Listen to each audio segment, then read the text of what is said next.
Alhamdulillahilladzi hadana lihadza wa ma kunna linahtadiya laula an hadanallah. Asyhadu an la ilaha illallah wahdahu la syarikalah wa asyhadu anna sayyidana wa nabiyyana Muhammadan abduhu wa rasuluh wa habibuhu wa safiyuhu wa khaliluh. Allahumma salli wa sallim ala sayyidina wa maulana Muhammadin al-fatihi lima ughliq al-khatimi lima sabaq nasiril haqqi bil haqq al-hadi ila siratikal mustaqim wa ala alihi wa sahbihi haqqa qadrihi wa miqdarihil azim. Rabbi zidna ilma wa wasi' lana fi arzaqina wa barik lana fi ma razaqtana waj'alna mahbubina fi qulubi ibadik wa a'izza fi uyunihim waj'alna wujahaa fid dunya wal akhirati wa minal muqarrabin ya katsiran nawal ya hasanal fi'al ya qa'iman bila zawal wa ya mubdi'an bila mithal falakal hamdu walakal minnatu walakal syarafu ala kulli hal wala haula wala quwata illa billah. Amma ba'd. Yang samo kita cintai, yang kita muliakan, yang kita hormati para alim ulama, para asatidzah, ustadz dan ustadzah, penerus perjuangan estafet dakwah baginda Nabi Muhammad sallallahu alaihi wa alihi wasallam.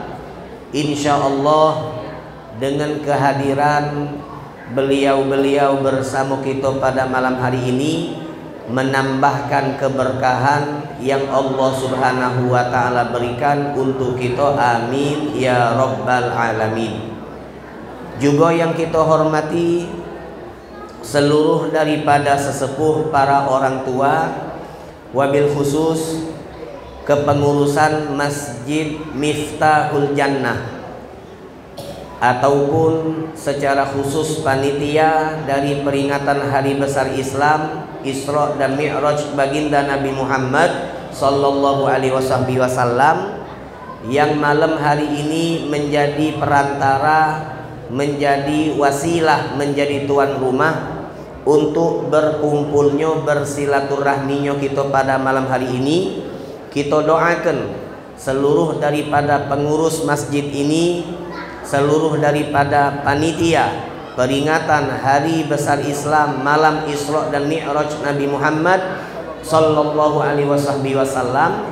Insyaallah beliau-beliau selalu diberikan kemudahan oleh Allah, selalu diberikan taufik, kekuatan dari Allah Subhanahu wa taala, dan apa yang telah mereka usahakan, yang telah mereka upayakan demi terlaksananya acara malam hari ini, insyaallah menjadi amal ibadah yang makbulah, amal ibadah yang diterima, yang diridhoi oleh Allah Subhanahu wa taala. Amin ya rabbal alamin. Hadirin hadirat, mustami'in mustami'at rahimani wa rahimakumullah. Alhamdulillah, bersyukur kepada Allah Subhanahu wa taala. Di malam hari ini Allah Subhanahu wa taala memberikan kepada kita nikmat yang luar biasa, yaitu Allah Subhanahu wa taala memberikan kesehatan, memberikan kesempatan yang Allah sempurnakan dengan nikmat taufik, hidayah dan inayah. Banyak wong yang sehat, banyak wong yang sempat, akan tetapi di saat tidak mendapatkan taufik, tidak mendapatkan hidayah, tidak mendapatkan inayah dari Allah, maka mereka tidak mampu hadir, tidak mampu iktikaf, tidak mampu duduk sebagaimana kita lakukan pada malam hari ini. Maka kita bersyukur kepada Allah Di saat Allah Subhanahu wa taala memberikan nikmat tersebut, kita mampu duduk beriktikaf, kita mampu duduk berkumpul bersilaturahmi di salah satu daripada masjid dari masjid-masjid Allah Subhanahu wa taala yang dikatakan oleh baginda Nabi Muhammad sallallahu alaihi wa alihi wa sahbihi wasallam, setiap yang masuk ke dalam masjid maka kita disunnahkan oleh Nabi untuk membaca doa, yang mana doa tersebut adalah Allahumma gfirli dzunubi waftahli abwaba rahmatik. Ya Allah, bukakanlah, ya Allah ampunilah dosa dan kesalahanku. Allahumma gfirli dzunubi, ya Allah ampunilah dosa dan kesalahanku. Waftahli abwaba rahmatik, dan bukakan untukku pintu-pintu rahmat, pintu-pintu kasih sayangmu. Maka hadirin hadirat, kita yakin masjid yang saat ini kita berada di dalamnya merupakan tempat simbol daripada curahan maghfirah Allah, simbol daripada tempat curahan pengampunan Allah Subhanahu wa taala, tempat yang dimana Allah memberikan secara maksimal rahmat dan kasih sayangnya. Dan tentunya insya Allah tidaklah kita masuk ke dalam masjid ini melainkan seluruh daripada kita insya Allah mendapatkan pengampunan, mendapatkan maghfirah, mendapatkan rahmat, mendapatkan kasih sayang dari Allah Subhanahu wa taala. Amin amin ya rabbal alamin. Salawat teriring salam terhatur kepada junjungan agung Nabi besar Nabi Muhammad sallallahu alaihi wa alihi wa sahbihi wasallam, yang dengan berkah salawat insya Allah kita mendapatkan kebahagiaan di dunia dan di akhirat. Insya Allah dengan berkat salawat seluruh daripada kesulitan-kesulitan kita mendapatkan kemudahan-kemudahan dari Allah Subhanahu wa taala.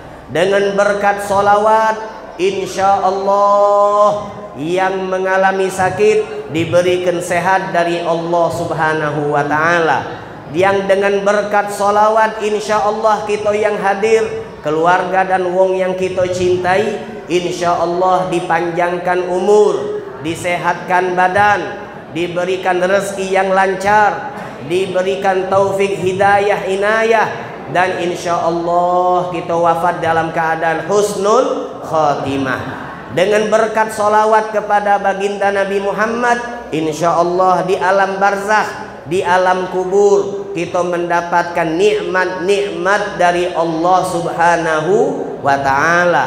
Dengan berkat salawat kepada baginda Nabi Muhammad, insya Allah kelak di saat kita dibangkitkan dari alam kubur kita masing-masing, kemudian kita dikumpulkan di padang mahsyar, insya Allah di padang mahsyar kita mendapatkan syafaat, kita mendapatkan bantuan pertolongan dari baginda Nabi Muhammad sallallahu alaihi wa alihi wa sahbihi wasallam. Dengan berkat salawat insya Allah di saat kita melewati jembatan Sirat, kita mampu untuk melintasi jembatan tersebut secepat kilat terpancar insya Allah. Dan yang terakhir kita berharap kepada Allah dengan berkat salawat kepada baginda Nabi Muhammad, insya Allah kita, keluarga, orang-orang yang kita cintai di surga dikumpulkan bersama baginda Nabi Muhammad sallallahu alaihi wasallam. Maka hadirin hadirat, mari sama-sama sebelum kita mendengarkan, menyampaikan tausiah ataupun ceramah, sama-sama kita salawat kepada Nabi Muhammad. Insya Allah seluruh hajat-hajat yang tadi kita sampaikan, yang kita panjatkan kepada Allah, Allah kabulkan. Dan hajat-hajat yang tidak terucap, hajat-hajat yang tersimpan di dalam hati, insya Allah diwujudkan membawa kebaikan dunia akhirat. Amin ya rabbal alamin. Sallallahu ala man sallallahu alaihi wasallam. Sallallahu ala Muhammad sallallahu alaihi wasallam. Sama-sama. Sallallahu Muhammad sallallahu alaihi wasallam.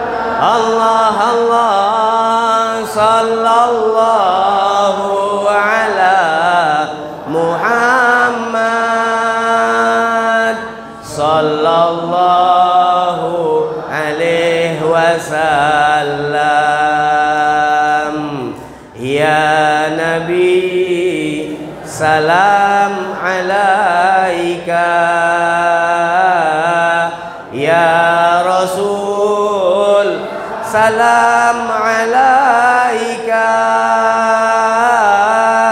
ya Habib salam alaika. Salawatullah alaika.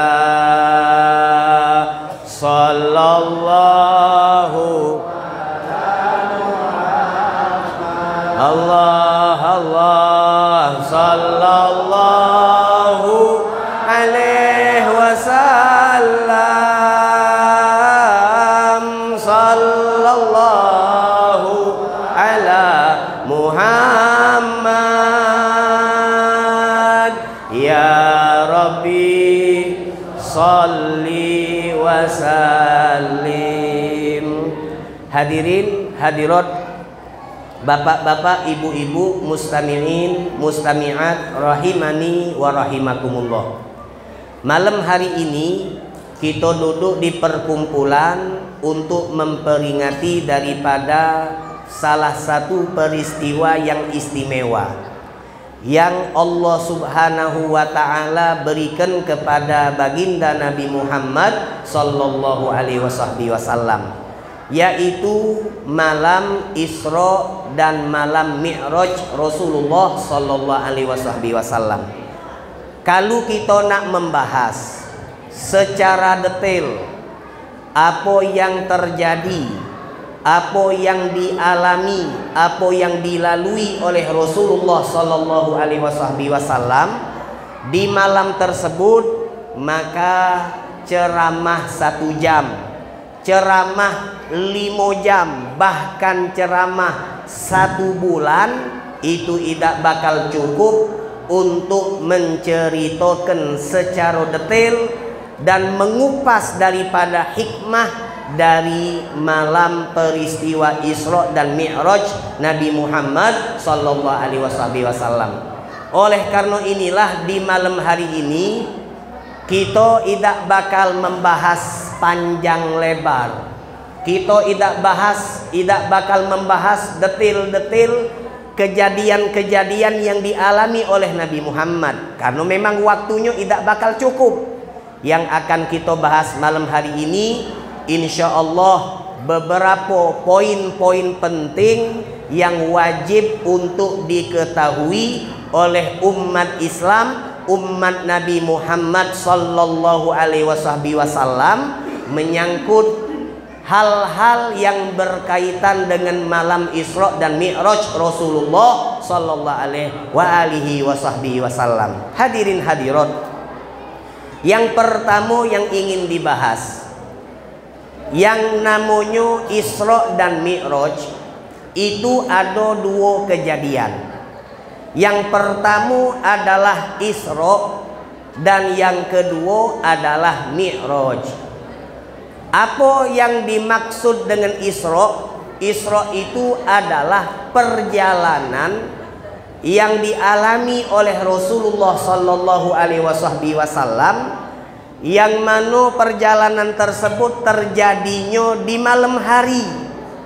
dimulai dari Masjidil Haram, kemudian diakhiri di Masjidil Aqsa. Ini namanya Isra. Yang mana Isra ini Allah Subhanahu wa ta'ala cantumkan dalilnya di dalam Al-Quran, yang mana ayatnya tadi kita dengar sama-sama dibacakan oleh qari yang sangat luar biasa. Ba'da a'udzu billahi minasyaitonir rajim, bismillahirrahmanirrahim, subhanalladzi asra bi abdihi lailam minal masjidil haram ilal masjidil aqsa ila akhiril ayah. Jadi di dalam ayat yang tadi kita dengarkan itu adalah cerita dari Allah Subhanahu wa ta'ala tentang peristiwa Isra yang dialami oleh baginda Nabi Muhammad sallallahu alaihi wasallam. Kemudian yang kedua, peristiwa Mi'raj. Apa itu Mi'raj? Mi'raj itu artinya naik. Kalau Isra itu artinya berjalan di malam hari, kalau Mi'raj itu artinya naik. Apa maksudnya? Mi'raj itu naik dari Baitul Maqdis, naik dari Masjidil Aqsa. Kenapa Nabi Muhammad Allah naikkan dari Masjidil Aqsa? Karena disebutkan di dalam kitab-kitab tafsir bahwasanya tempat naik turunnya malaikat, tempat naik turunnya malaikat. Kalau bahasa Arabnya itu tempat naik turun, bahasa Arabnya itu mas'ad, pakai sod, bukan pakai sin, mas'adun. Kalau bahasa kita sekarang tempat turun naik itu bahasa kita lift. Ada tanggo eskalator, atau dengan wong Palembang nyebutnya tanggo lift. Ada juga namanya lift, wong Palembang nyebutnya kota lift. Padahal tanggo itu sebenarnya bukan tanggo lift tapi eskalator. Kalau kemudian apa namanya lift itu, itulah yang berbentuk kota yang pacak turun naik. Jadi Nabi Muhammad Allah naikkan mulainya di Masjidil Aqsa. Kenapa? Karena Masjidul Aqsa itu di pucuknya itu ada satu tempat yang disebut dengan Mas'adul Malaikah, tempat turun naiknya malaikat dari langit ke bumi, dari bumi ke langit. Nabi Muhammad nunjuk tahu sama kita, yata'aqabuna fikum malaikatum bil laili wa malaikatum bin nahar. Apa maknanya? Kata Nabi Muhammad, setiap hari dan setiap malam silih berganti malaikat-malaikat Allah menjaga kalian wahai umat Nabi Muhammad. Jadi Bapak Ibu, kita setiap malam, setiap pagi, setiap hari itu dijaga oleh malaikat. Siko wong ada malaikatnya, setiap wong ada malaikatnya. Untuk apa? Untuk nyingoi apa yang kita ucap, untuk nyingoi apa yang kita jingok, untuk nyingoi apa yang kita dengar, apa yang kita lakukan. Jadi setiap hari, setiap malam ada malaikat yang ngomong Nabi Muhammad sallallahu alaihi wasallam. Lalu Nabi melanjutkan bilaili wan nahar, yang mana malaikat ini silih berganti, maksudnya gawenyo aplusan, ganti-gantian. Ada malaikat yang ditugaskan nyago manusia di waktu pagi sampai sore. Ada malaikat yang Allah tugaskan nyago kita manusia dari sore sampai ke subuh. Makanya kata ulama, disunnahkan kita untuk bermusafahah. Musafahah itu artinya berjabat tangan, bersalam-salaman setiap kita habis sholat subuh sama habis sholat asar. Jadi ini kan hukum salam-salaman ini kan galak jadi cerita wong sekarang. Apa hukum salaman habis sholat fardu berjamaah.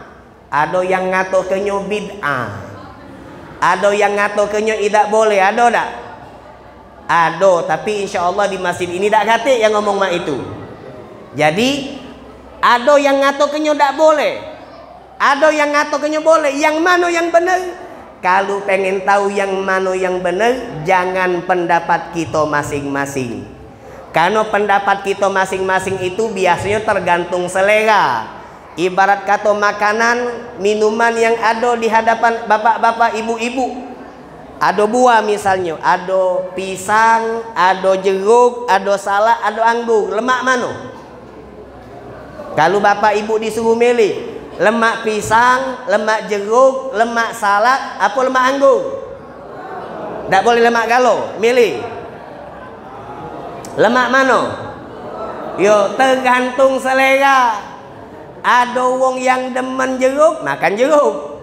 Ada yang demen pisang, makan pisang. Macam-macam. Ada wong yang tak doyan galau-galau, ada.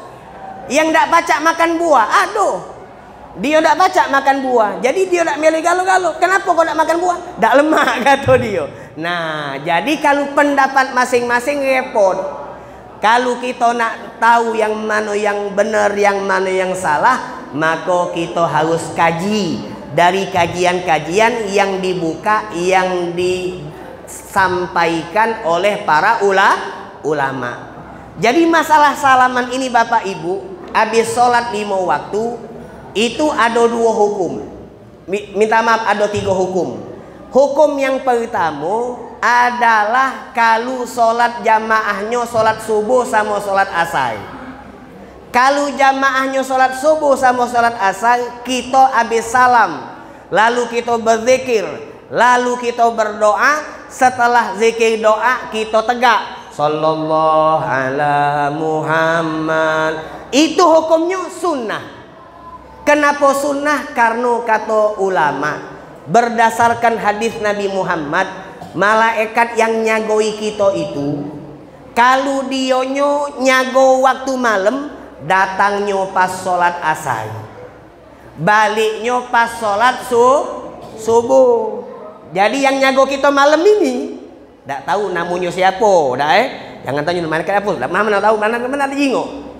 Nah, nyago malam dia datang melok sholat asar berjamaah, dia balik habis sholat subuh berjamaah.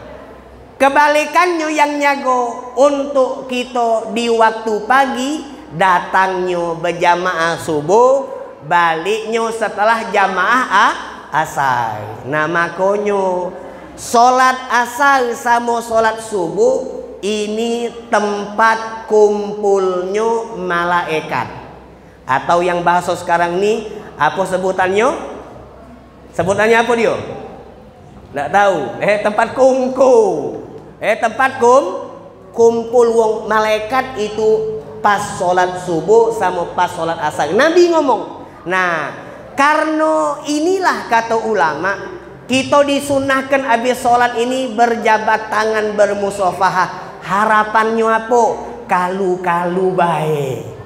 Kalu-kalu baik yang kita salami itu adalah salah satu dari malaikat. Kenapa? Apa faedahnya bersalaman sama malaikat? Nabi Muhammad mengatakan, man sofahahu Jibril raqqa qalbuh. Siapa yang pernah bersalaman sama malaikat, maka hatinya akan lembut. Lembut itu apa? Mudah nerima nasihat. Lembut itu apa? Mau uji kata bapak ketua tadi, kalau buntu dia berdoa jadi kayo. Biar jadi kayo banyak-banyak sedekah, hatinya lembut. Nah yang model-model mak itu, maka disunahkan habis sholat subuh, habis sholat asar kita untuk berjabat tangan. Kemudian hadirin hadirat, bapak-bapak, ibu-ibu, mak mano kalau sholat maghrib, mak mano kalau sholat isya, mak mano kalau sholat zuhur. Kita sunnah dak bersalam-salaman. Maka kata ulama dijingo, Kalau pas kita masuk masjid, kita belum salaman sama jamaah yang ada, maka setelah sholat kita sunnah salaman. Contoh-contoh, kita masuk masjid ini pas sudah iqamatus sholat, jamaah sudah nak didirikan, tidak sempat lagi salaman, melok langsung tegak ngisi sof, sholat berjamaah sama imam sampai salam. Maka setelah salam kita sunnah untuk berjabat tangan. Kalau sholat yang selain subuh sama asar. Kemudian kalau misalnya pas kita masuk ke masjid belum qomat, pas kita masuk ke masjid bahkan belum azan, kita salaman sempat berjabat tangan sama yang ada di masjid ini, sempat berjabat tangan. Maka setelah salam itu tidak disunnahkan. Fahami arti tidak disunnahkan, bukan berdosa, bukan. Tidak sunnah itu artinya mubah, nak digawe ke boleh, tidak digawe ke juga boleh. Tidak sunnah, dak kate anjuran dari Nabi Muhammad.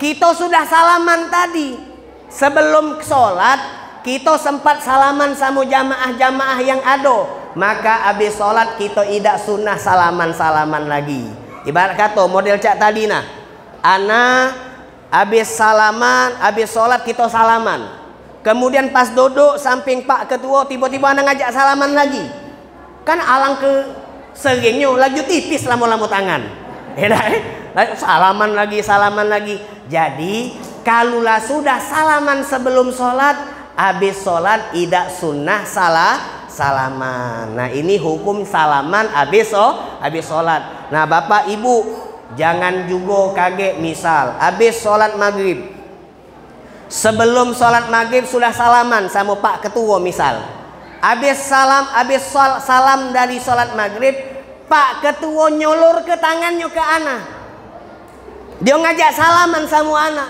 lalu anak ngomong, maaf Pak Ketua tidak sunnah. Yo jangan juga mak itu, salah. Kalau wong lah sudah nyolor ke tangannya, yo angkat, yo terima. Jangan nyakit ke hati wong. Ulah ndak salaman, tidak sunnah. Salah. Suruh banyak-banyak minum banyu sungi. Biar dia tidak salah. Jadi jangan macam-macam ini. Jadi hukumnya tiga. Yang pertama sholat subuh, sholat asar sunnah. Yang kedua selain subuh asar, kalau sebelumnya dia salaman, dia tidak salaman, maka tetap sunnah. Yang ketiga, kalau sebelum sholat dia sudah salaman, maka setelah sholat tidak sunnah salaman. Nah hadirin hadirat, balik ke cerita Mi'raj. Mi'raj itu kenapa Nabi dimi'rajkan, dinaikkan dari Masjidil Aqsa? Karena kata ulama tafsir, di Masjidil Aqsa tepat di pucuknya ada lift, ada tempat turun naiknya malaikat. Nah kemudian Nabi naik dari Masjidil Aqsa ke langit pertama, langit kedua, tembus sampai ke langit ketujuh, lalu pada puncaknya beliau naik ke Sidratul Muntaha. Cerita Mi'raj ini Allah cantumkan di dalam Al-Quran, yang mana ceritanya ada di awal daripada surat An-Najm, yang biasa dibacakan oleh qori kita. Itu sebatas cerita masalah Isra. Adapun masalah Mi'raj tidak kate di surat Isra, tapi adanya di surat An-Najm, wan najmi idza hawa, dan seterusnya. Nah hadirin hadirat, setelah kita tahu ternyata cerita Isra dan Mi'raj ini Allah sampai ke di dalam Al-Quran, maka sepakat ulama, siapa yang tidak percaya, siapa yang hatinya ini ingkar terhadap kejadian Isra dan Mi'raj, maka wong Islam itu secara otomatis keluar dari agama Islam. Maka hati-hati. Jadi kalau tidak percaya, misal Isra Nabi Muhammad pergi dari Masjidil Haram ke Masjidil Aqsa, Mi'raj naik ke Sidratul Muntaha, lalu balik lagi. Kata ulama disebutkan di dalam hadis Nabi Muhammad, tempat duduk Nabi Muhammad pas Nabi balik itu masih anget. Bapak Ibu, kalau kita duduk nih kan, kalau kita duduk lama-lama, kita tegak, anget tak tempat duduk kita? Anget tak? Anget tuh ngapo biasanya? Banyak anak. Kalau anget banyak anak kata wong. Semakin anget semakin banyak anaknya. Wah, tokce berarti budak tuh. Jadi anget. Itulah Nabi. Nabi begitu dijemput malaikat Jibril untuk Isra dan Mi'raj, Nabi balik lagi, ternyata tempat yang tadi ditinggal oleh Nabi keadaannya masih anget, artinya singkat. Makanya Allah katakan lailan, subhanalladzi asra bi abdihi lailan. Lailan itu bukan seluruh malam. Kalau seluruh malam bahasa Arabnya lailatan, ada tak marbutohnya. Tapi Allah sebutkan bukan lailatan, yang Allah sebutkan lailan, sebagian malam, singkat nian. Nah, ada orang tak percaya. Katik-katik cerita ni caknya ngayal baik. Alangkah hebatnya dari Masjidil Haram ke Aqsa, kemudian naik ke Sidratul Muntaha, balik lagi di malam yang sama itu juga. Tidak mungkin. Tidak percaya sama cerita Isra dan Mi'raj. Hati-hati. Kata ulama, ini ada di dalam Al-Quran. Kalau tidak percaya, maka artinya dia mengingkari Al-Quran. Kalau ingkar terhadap Al-Quran, maka otomatis dia keluar dari agama Islam. Wajib dia bertaubat. Taubatnya mak mano? Mengucapkan 2 kalimat syahadat. Ini yang pertama. Hadirin hadirat yang kedua, Allah mempertemukan Nabi Muhammad dengan zatnya di Sidratul Muntaha. Nah, ini yang pengen anak kupas sedikit. Allah kan memperjalankan Nabi dari Masjidil Haram ke Aqsa, naik 1, 2, 3, 4, 5, 6, 7, kemudian ke Sidratul Muntaha.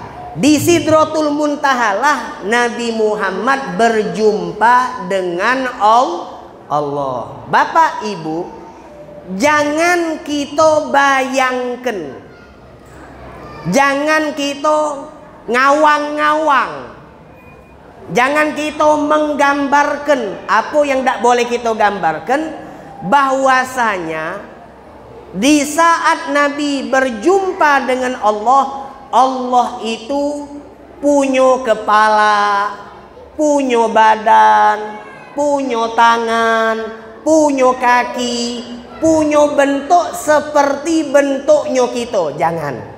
Jadi jangan minta maaf. Kadang-kadang kita salah ngayal ke Nabi berjumpa dengan Allah. Oh, jadi Nabi itu nyingok Allah duduk di pucuk kursi. Nah, duduk di pucuk singgasana, Allah dengan tangan kakinya dengan kepala.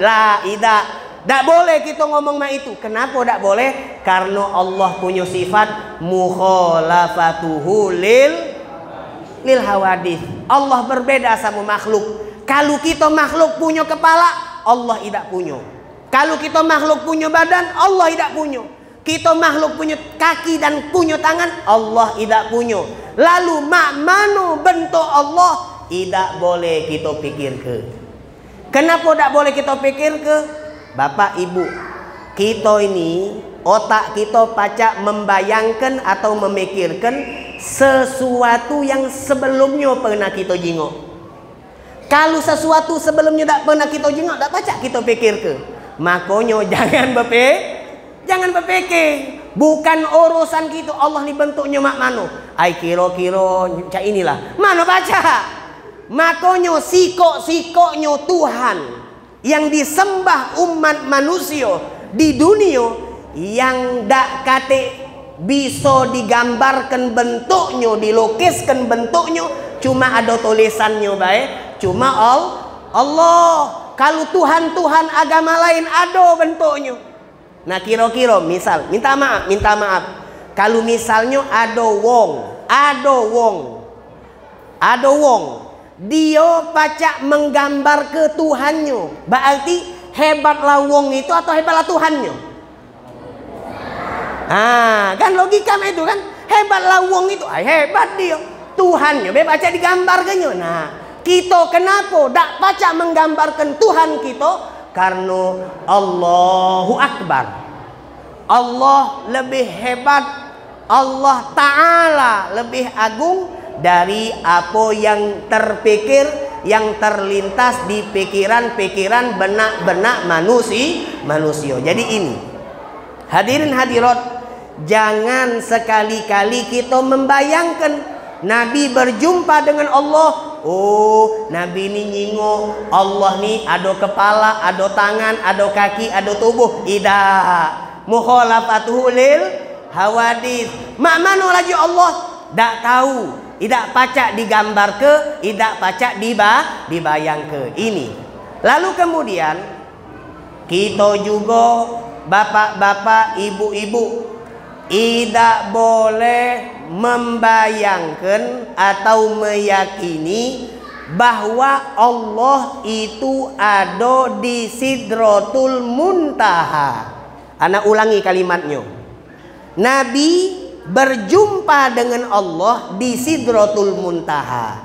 Tapi kita tidak boleh yakin, tidak boleh meyakini Allah ada di Sidratul Muntaha. Nah, mana Ustaz? Kenapa kita tidak boleh meyakini Allah ada di Sidratul Muntaha? Karena Allah punya sifat wajib yang lain. Setelah mukhalafatul lil hawadits apa? Qiyamuhu binafsih. Allah berdiri sendiri. Siapa yang pacak ngenjuk tahu apa makna daripada qiyamuhu binafsi, Allah berdiri sendiri itu apa maksudnya? Ada yang hadir di sini tahu arti maknanya? Allah tuh berdiri sendiri, apa maksudnya? Apa dia? Satu betul. Allah berdiri sendiri itu Allah tidak butuh daripada sesuatu apapun yang mewujudkan Allah. Atau dengan bahasa lain, lam yalid walam yulad. Tidak. Allah ada tanpa ada sebab. Kemudian yang kedua, qiyamuhu binafsi, apa maksudnya? Allah tidak butuh tempat. Allah tidak butuh tempat.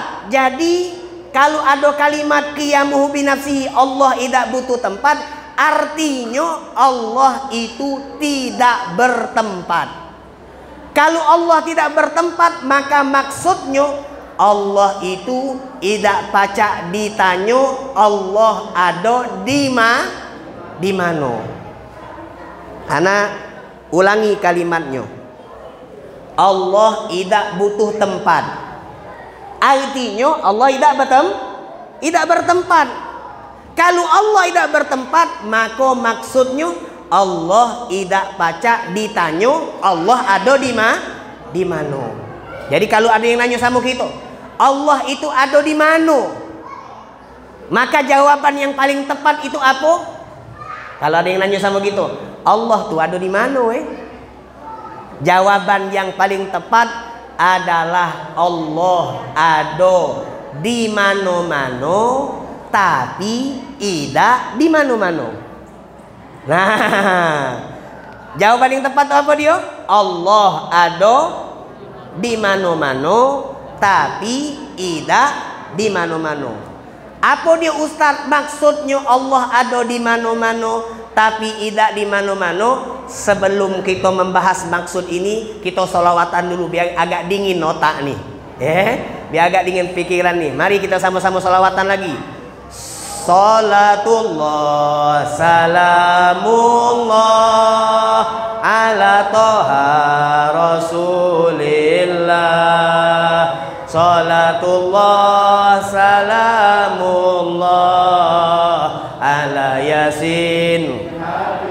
billah salatullah mullah ala toha rasulillah salatullah salamullah ala yasin billah tawassalna bi bismillah wa bil hadi rasulillah tawassalna bi bismillah wa bil hadi rasulillah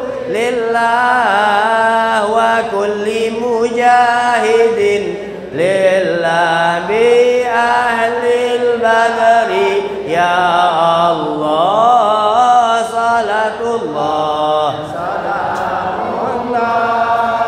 ala toha rasulillah salatullah salamullah ala yasin billah ilahi salimil ummah minal lafati wan nigmah ilahi salimil ummah minal lafati wan nigmah wa min hammin wa min ummah bi ahlil badri ya Allah salatullah ala toha rasulillah salatullah ala yasin billah ala yasin habibillah. Allah ada di mana? Jawabannya Allah ada di mano-mano, tapi tidak di mano-mano. Ini jawaban ana dapat ke waktu pernah ceramah di Sikok Dusun. Dusun itu namanya Kuala Puntian. Jadi pas ceramah Isra Mi'raj nanyo, tiba-tiba ada ibu yang nunjuk tangan, Ustadz aku tahu jawabannya. Jadi ibu-ibu ni tak baca di mereka pak. Kalau tak kata ibu-ibu kata makanan. Kalau kata ibu-ibu kata kopi. Kan? Ibu-ibu ni tak pacak kita remeh ke. Jadi dionyo itu walaupun lemah tapi kuat. Kita kalau bapak-bapak kuat tapi kalau ngadep ibu-ibu lemah pula. Jadi model mak itu. Jadi ibu tadi nunjuk tangan Ustadz, aku tahu jawabannya. Apa jawabannya bu? Dia ngomong Allah ada di mano-mano tapi tidak di mano-mano. Yang lain pas denger ibu itu ngomong ketawa galo. Oh, kenapa ketawa? Karena lucu. Mak mano nak ngomong Allah ada di mano-mano tapi tidak di mano-mano. Maka ana langsung nyegat atau nyuruh yang ketawa tadi stop. Yang ketawa coba kamu diem dulu. Ibu ini jawabannya betul. Ana ngomong sama dia, ibu dapat jawaban ini dari mana? Langsung dia ngomong, Ustadz dulu aku pernah belajar tauhid sama sikok guru ngaji, dia ngajari sama aku kalau kau ditanya Allah ada di mana, maka jawabnya Allah ada di mano-mano tapi tidak di mano-mano. Nah maksudnya apa? Ini maksudnya Allah ada di mano-mano. Maksudnya rahmatnya ada di mano-mano.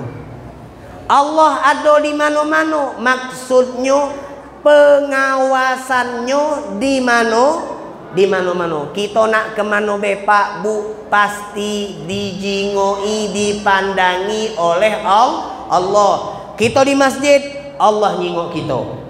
Kita di luar masjid Allah nyingok kita. Kita di jalan Allah nyingok kita. Kita di jero mobil, di pojok motor Allah nyingok kita.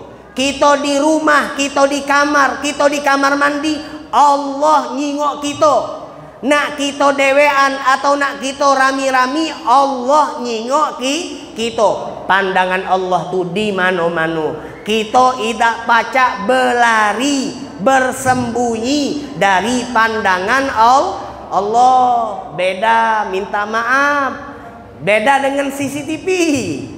Beda kalau di jalan tuh ada yang cat, kamera, tilang elektronik. Beda. Kalau kita jalan di jalanan Palembang ada titik-titiknya. Oh, ingat ke titik tuh? Kalau di sini bener-bener lah, pakailah safety belt. Kalau nyetir jangan ngawak HP kena foto kaget. Nah, di tempat lain tidak. Itu kalau pandangan manusia. Meskipun punya alat secanggih apapun, masih pacak bersembunyi. Tapi kalau kita dipandang oleh Allah, tidak pacak kita nak sembunyi, tidak pacak kita nak singitan, tidak baca, tidak baca karena Allah ada di mana-mana. Tapi Allah tidak di mana. Allah tidak di mana-mana. Maksudnya Allah tidak di mana-mana apa, Ustaz? Maksudnya zat Allah itu tidak bertempat. Allah tidak membutuhkan tempat. Maka Allah bukan di langit, Allah juga bukan di bumi, Allah juga bukan di arsy, Allah juga bukan di kursi dan di tempat-tempat manapun, bukan. Karena Allah tidak membutuhkan tempat. Lalu kalau ditanya lagi, kalau bukan di langit, kalau bukan di bumi, kalau bukan di arsy, kalau bukan di kursi, lalu Allah di mana? Nah, jangan ditanya lagi, karena Allah tidak di mana-mana. Nah, maka hadirin hadirat, bapak-bapak, ibu-ibu, dalam peringatan Isra dan Mi'raj perlu kita ketahui, jangan kita membayangkan Nabi berjumpa dengan Allah di Sidratul Muntaha, artinya kita simpulkan Allah itu ada di Sidratul Muntaha. Ida. Jadi makman Ustaz gambaran secara sederhananya, kita yang ada di jero masjid bisa tak nyingok sesuatu yang di luar masjid? Bisa tak? Nyingok di luar masjid tuh jingokan. Ibu coba nyingok belakang tuh. Ada apa di luar masjid tuh? Ada batang pisang itu Kejingoan tak di luar masjid? Ada rumah bertetangga dengan masjid, kejingoan. Nah, kira-kira itu Nabi ada di Sidratul Muntaha. Nabi di Sidratul Muntaha berjumpa dengan Allah, tapi Allah tidak di Sidratul Muntaha. Ini yang perlu kita fahami mengenai tauhid akidah Ahlus Sunnah wal Jamaah. Hadirin hadirat yang terakhir, sekarang sudah pagaklah jam 10. Biasanya di Palembang ini ceramah maksimal sejam. Mulai ceramah jam 9, habis ceramah jam 10. Masih ada waktu berapa menit lagi? Nah, pas pula 21.40. Sisa 20 menit. Nah, 20 menit ini anak akan membahas kajian fikih mengenai sholat. Karena Isra dan Mi'raj, hadiah Nabi yang dibawa oleh Nabi dari Isra dan Mi'raj adalah sholat. Maka singkat, pada malam hari ini kita akan membahas tentang ilmu sholat. Hadirin hadirat, sepanjang perjalanan Isra dan Mi'raj, Nabi itu didampingi oleh malaikat Jibril. Kemudian kalau Nabi melihat sesuatu yang Nabi tidak faham, maka Nabi langsung nanyo sama malaikat Jibril. Wahai Jibril, ini apa? Wahai Jibril, mereka ni ngapo? Ini Nabi selalu bertanya. Contoh, lagi berjalan Mi'raj, naik ke langit, ditunjukkan surga, ditunjukkan neraka. Di neraka ada wong yang berenang. Berenangnya tu di sungai. Ya berenang lah di sungai. Kalau berenang di darat bukan berenang, namanya berjalan. Sungainya bukan sungai banyu, tetapi sungainya sungai darah. Jadi banyunya tu banyu darah. Darah itu Bapak Ibu yo kita tahu amis, mambu. liket, kotor, najis, tidak lemah. Tapi oleh wong tadi dibuat untuk berenang. Aneh kan? Kemudian wong tadi dijingok oleh Nabi dari tengah, dia menggeng. Dari tengah dia mencoba untuk ke pinggir. Begitu sampai di pinggir dibabedi oleh malaikat. Nyampe di pinggir dekat ke tepian dilempari oleh malaikat dengan bebatuan neraka. Ketika dilempari malaikat, maka otomatis budak tadi itu nengah lagi. Sampai ke tengah nak menggeng, babedi lagi, ke tengah lagi. Itulah terus. Jadi malaikat Jibril ditanya, "Mahadza ya Jibril? Budak ni ngapo?" Maka dijawab oleh malaikat Jibril, "Wahai Muhammad, ini perumpamaan umatmu." Jadi kalau ditanya, saat Nabi Isra dan Mi'raj, Nabi nyingok surga, nyingok penduduk surga, Nabi nyingok neraka, nyingok penduduk neraka diazab. Apakah waktu Nabi berjalan Isra Mi'raj itu memang sudah ada isi surga neraka? Jawabannya belum. Sampai detik ini surga belum berisi, masih kosong. Neraka juga masih kosong. Kapan berisinya? Setelah kiamat. Surga pertama kali yang masuk Nabi Muhammad sallallahu alaihi wasallam. Nah, hadirin hadirat, jadi yang dijingok oleh Nabi itu perumpamaan. Yang berenang tadi itu ngapo? Malaikat Jibril jawab, itu perumpamaan daripada umatmu wahai Rasulullah, yang gaweannya 46. Yang gaweannya 46 atau 10 12. Apa dia 46? Minjem 4 balik 6. Minjem 10 balik 12. Ustaz, aku ni nak nyekolah ke anak aku, tidak katik duit.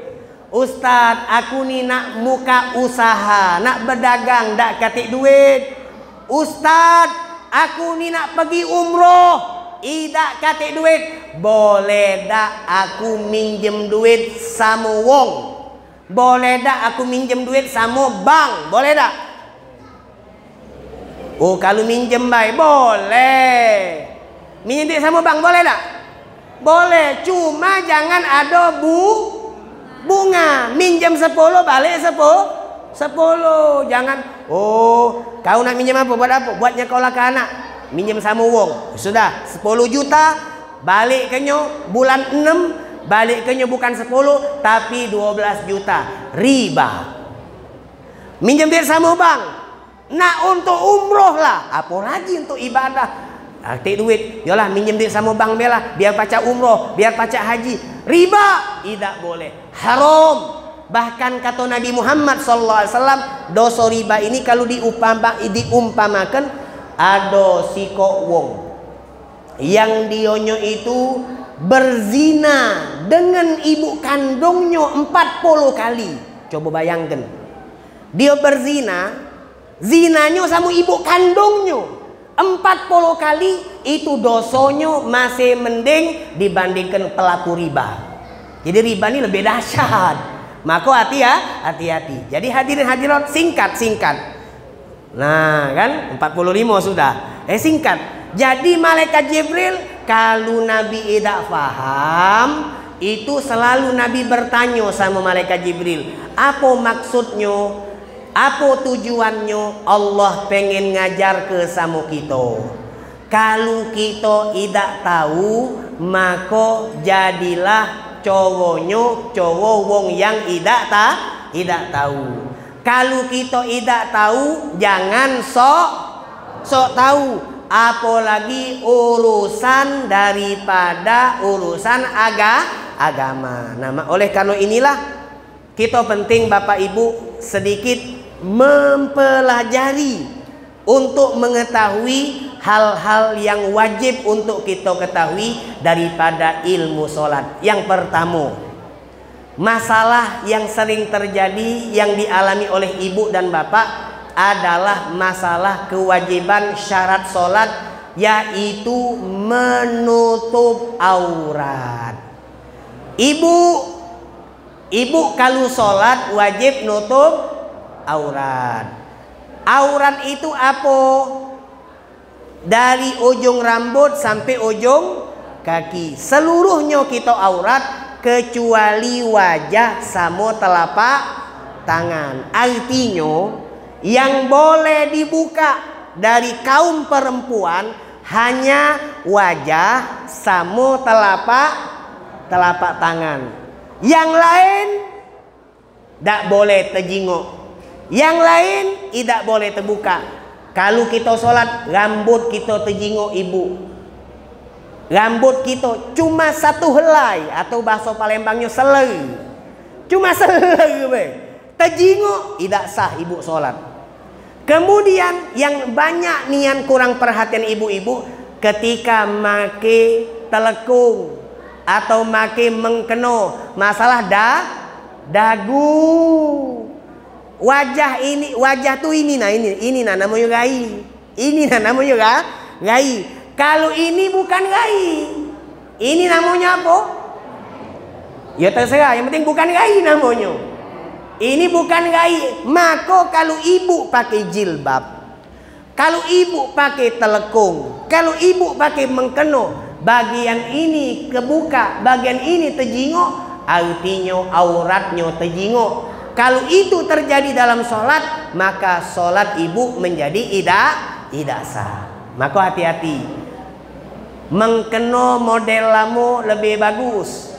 Mengkeno model lamo tu dagunya ada congkoannya. Nah, kalau model sekarang ini kan model jeblek bek langsung. Nah, itu hati-hati. Kalau nak sholat perhatikan. Apa namanya, jangan sampai bagian bawah dagu ini terbuka karena membuat sholat kita menjadi tidak sah. Ibu mengkeno zaman sekarang ini pendek-pendek. Jadi kadang-kadang pas ibu ngangkat tangan, Allahu Akbar, ini kejingoan. Nah, hati-hati. Ini kejingoan. Kalau kejingoan maka tidak sah. Ini yang pertama. Bapak, ibu punya aurat, kita juga punya aurat. Aurat kita lebih sederhana dibandingkan perempuan. Kalau kita cuma sebatas dari pusat sampai ke dengkul, dikit aurat kita. Artinya minta maaf kalau kita sholat tidak pakai baju, boleh tak? Kalau ditanya boleh tak? Boleh. Tapi kalau ditanya pantas tak? Tidak. Jangan mentang-mentang boleh, laju kita laju ke sholat masuk masjid. Oh, bapak apa? Bapak Erwanto. Bapak Irwanto sholat masuk masjid, besok subuh tidak pakai baju dia. Oh, kata Ustadz Ali semalam boleh. Ya memang boleh, tapi tidak pantas. Kita auratnya sedikit, cuma dari pusat sampai ke lutut. Maka hati-hati, sedikit, jangan sampai sembrono, jangan sampai sembarang. Makman sembrono sembarang. Sholat pakai celana boleh dak? Sholat pakai celana boleh dak? Ya tanya dulu celananya pendek atau panjang. Nah, kalau sholatnya pendek tidak boleh. Kalau panjang boleh. Nah, pas ruku, pas sujud, hati-hati. Jangan sampai gedung DPR MPR-nya kejingoan. Gedung DPR MPR. Nah, pas ruku, pas sujud. Ini biasanya yang muda-muda. Atau minta maaf terjadi kalau yang gemuk-gemuk. Yang celananya itu kadang-kadang di bawah pusat. Kalau yang kurus-kurus ini kan gampang, sejajar dengan pusat. Yang gemuk-gemuk tuh celananya nak nyampe pusat tuh nak sampai-sampai. Dia di bawah perut kan. Jadi pas dia rokok, pas dia sujud, atau pas duduk tasyahud akhir, kejinguk daripada belakangnya ada bagian terbuka. Tidak sah. Tidak sah. Ibu juga mah itu, kalau ibu sujud ternyata ada entik, ada jari kaki ibu terbuka dan tidak pakai kaos kaki, kulitnya terjingok langsung, itu juga menjadi tidak sah. Maka hati-hati. Hadirin hadirat. Yang kedua, masalah sujud. Ibu hati-hati kalau sujud, jangan kebiasaan apa dia? Dari i'tidal, Allahu Akbar, ngibaskan telekung, ngibaskan mengkeno, nutupi sajadah. Lalu lalu ibu sujud di pojok telekung, bukan pojok sajadah. Jadi sajadahnya ditutupinya pakai telekung, pakai mengkeno. Lalu tempel kenyo jidat ini bukan di sajadah tapi di ini sholatnya tidak sah. Sama cak kita bapak-bapak, kalau kita pakai peci, pecinya nutupi jidat, pecinya nutupi kening. Akhirnya pas kita sujudnya bukan nempelkan kening di sajadah, tapi yang kita tempelkan pecinya kita, itu juga menjadi tidak sah. Lalu hadirin hadirat yang penting untuk dibahas apa dia? Masalah sami Allahu liman hamidah. Sami Allahu liman hamidah. I'tidal. Kita kan ruku. Berangkat dari ruku, sami Allahu liman hamidah. Ada sebagian makmum kalau sholat berjamaah, dia membaca, pas imam baca sami Allahu liman hamidah, sebagian makmum dia baca sami Allahu liman hamidah Rabbana lakal hamdu. Ada juga makmum pas imam baca sami Allahu liman hamidah, dia langsung Rabbana lakal hamdu. Yang mana yang benar? Yang pertama atau yang kedua? Hoi, ulang. Coba minum dulu. Jadi sholat berjamaah.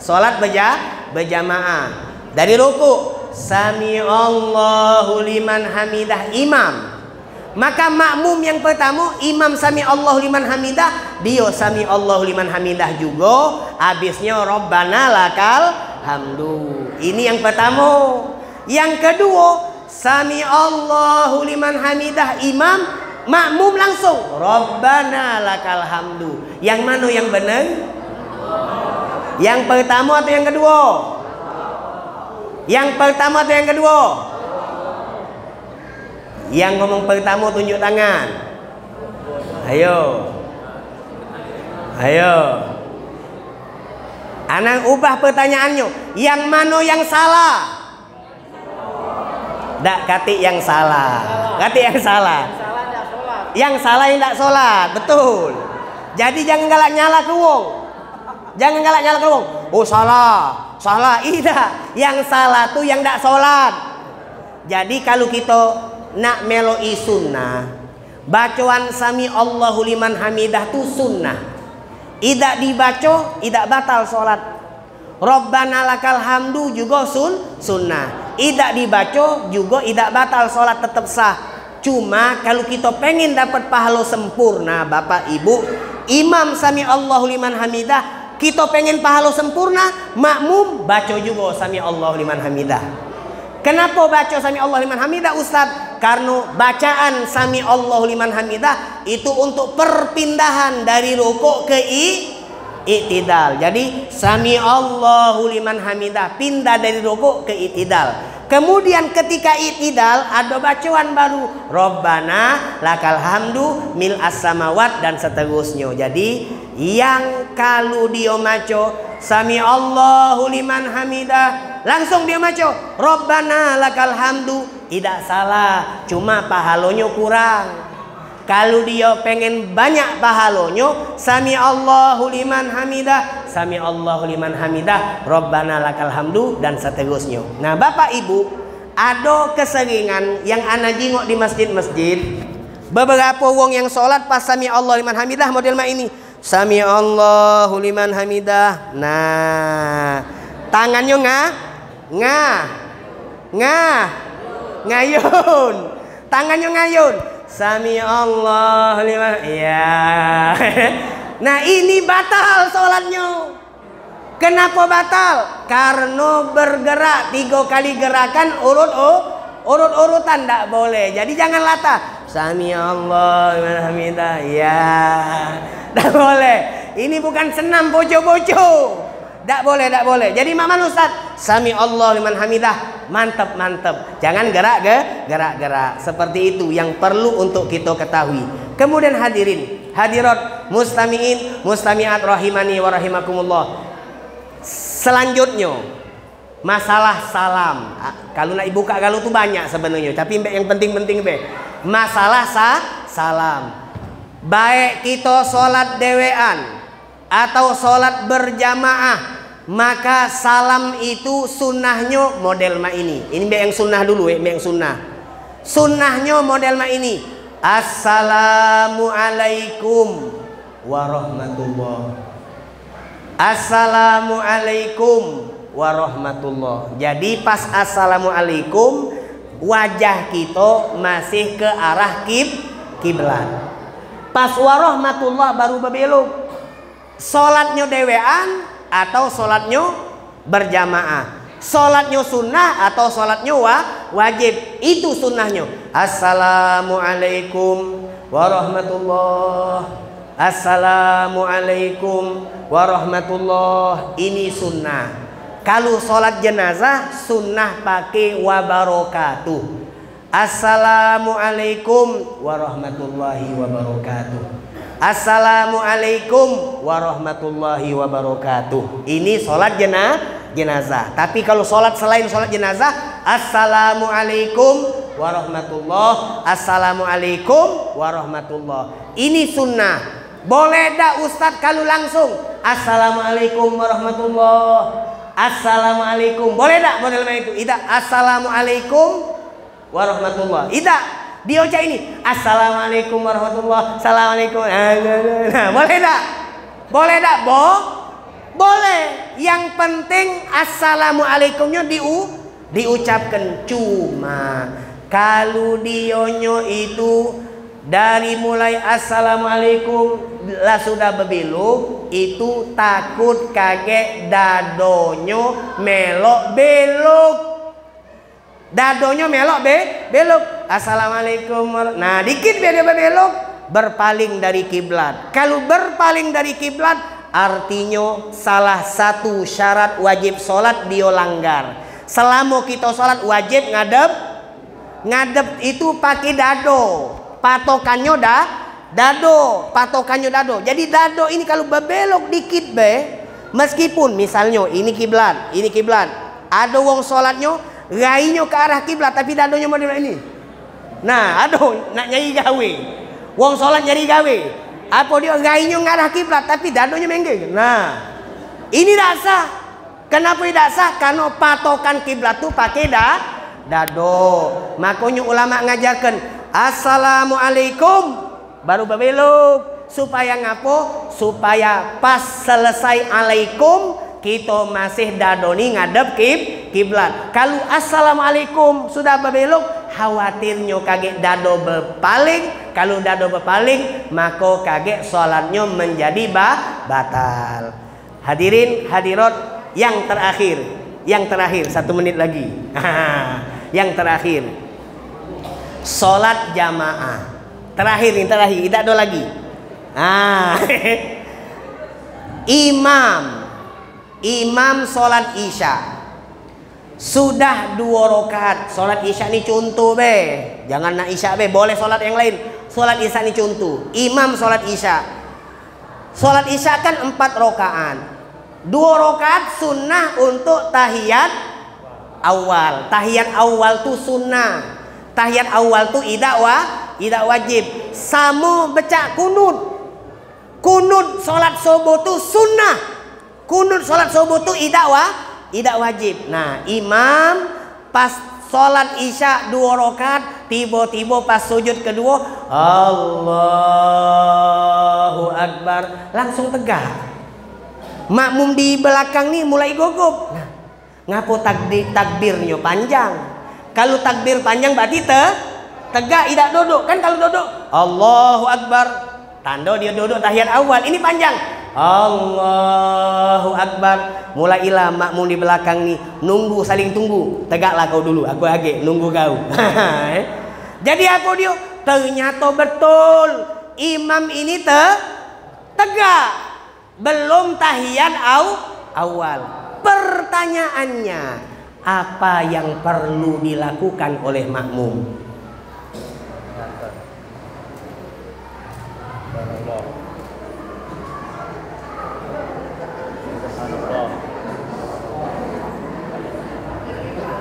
Bapak yang di depan nih ngomong, ingatkan subhanallah. Ada lagi jawaban lain? Imam sudah tegak, Allahu Akbar, makmum saling tunggu. Nah, ini kan, tegaklah kau dulu, tegaklah kau dulu. Apa yang perlu dilakukan oleh makmum? Ingatkan imam subhanallah atau melok tegak?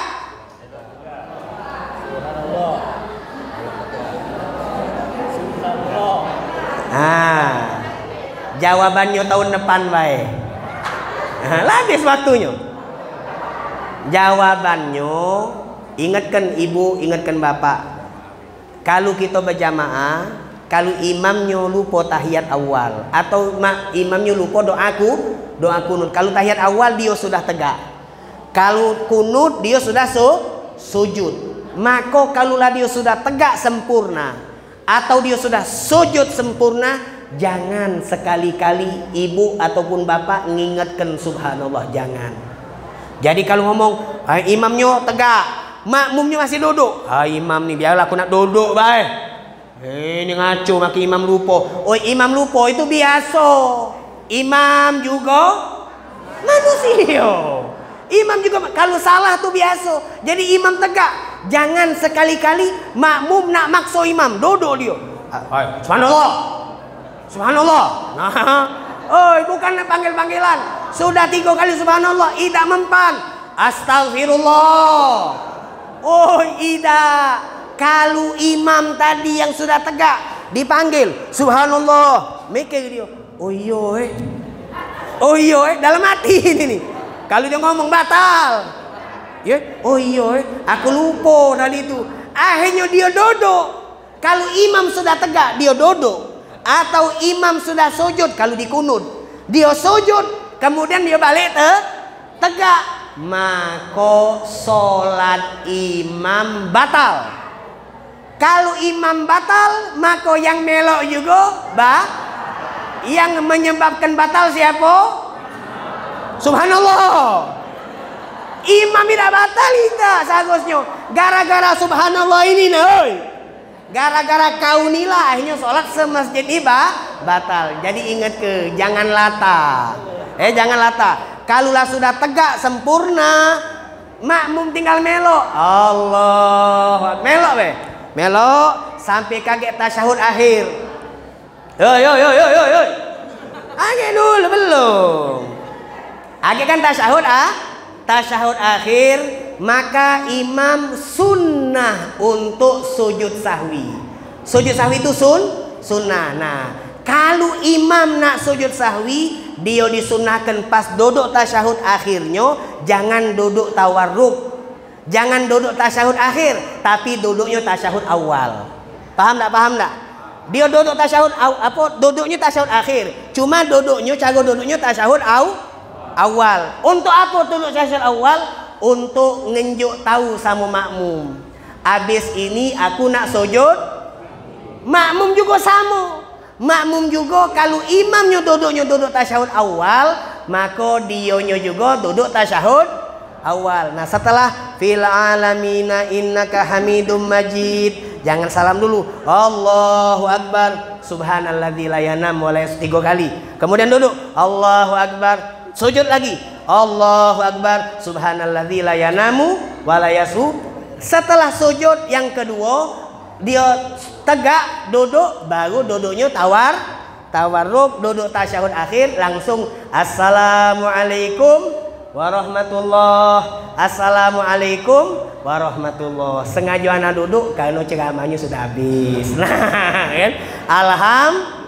Alhamdulillah. Tadi itulah kalau nak dibuka panjang lebar tidak cukup sejam, tidak cukup 2 jam.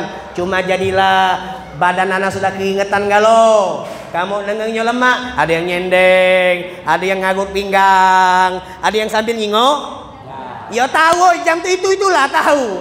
Jadi insya Allah malam ini kita sampai di sini perjumpaannya. Insya Allah ceramah yang disampaikan bermanfaat dan mohon maaf jikalau ada kesalahan. Semoga kita galo-galo yang hadir pas kita keluar kita mendapatkan taufik, mendapatkan hidayah, mendapatkan inayah dari Allah. Amin ya rabbal alamin. Sekian, wal afu minkum, wabillahi taufiq wal hidayah, waridul inayah. Wassalamualaikum warahmatullahi wabarakatuh.